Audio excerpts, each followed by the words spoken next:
Adıl kanaldan argımak buradan aralaş. Argımak gülük beysi yok, oşunun hayırını kuyuresi yok. Азыр видеодон көргөнүңөрдөй, бул Манас айтуу. Биз эмне үчүн Манасты уктук? Анткени Манас эпосы бул байыркы storytelling.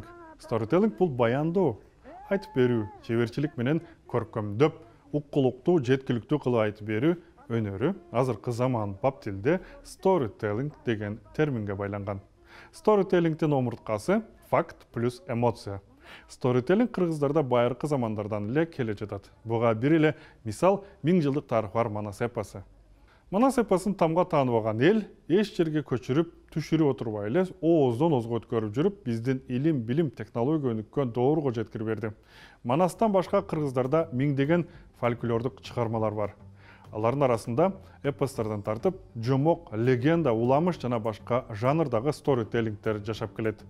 Силер жакшы билесиңер, эски уламыш жомоктордун көпчүлүгү илгери бир заманда же бар экен, жок экен. Илгери бир заманда абышка кемпир болгон экен деген сыяктуу сөздөр менен башталат. Силер деле жомок угуп чоңойсоңор керек. Көбүнчө жомокто айткан киши анын каармандарынын ролуна кирип айтса, аны угуп отургандарга кызыктуу болот. Мисалы мен өзүм балдарыма кечинде жомок окуп бергенде же айтып бергенде каармандардын ролуна кирип, жаш баланын же жаныбарлардын баласынын үнүн ичке кылып, чоңураак же каардуураак каармандардын үнүн жоң кылып окуп берем. Кээде улактын ордуна өзүнө окшоп маараганга туура келет, чымчыкка окшоп сайрашка, жада калса машинага окшоп вың деп жүрүшкө да туура келет. Демек, storytellingдин бир усулу угармандарды өзүнө тартуу үчүн окуяны, тарыхты кызыктуу кылып айтып берүү десек болот. Мен уккандан бир көргөн демекчи, соңку жылдары анимациялар көбөйүп жатат. Себеби укканга караганда көрүүнү түрдүү сценарийлер аркылуу окуяны баяндап көрсөтүү күч алып жаткан учур. Pixar, Walt Disney, DreamWorks Animation жана башка чоң студиялардан баштап чакан топторго чейин чыгарган анимациялык тасмалар, кыска толук метраждуу кинофильмдер аябандай популярдуу болуп жаткан учур. Storytelling — факт плюс эмоция. Жарнама үчүн да storytelling колдонулат.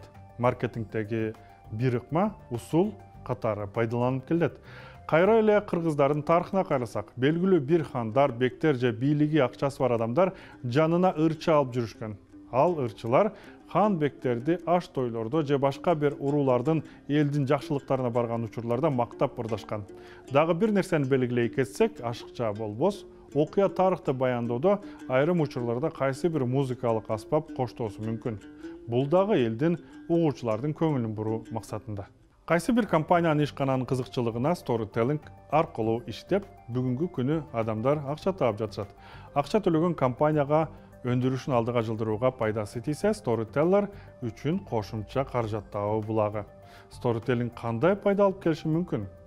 Адатта белгилүү storyteller же баяндоочу аудиториясын же угармандарды өзүнө тартуу үчүн жеке тажрыйбасынан мисал келтирет.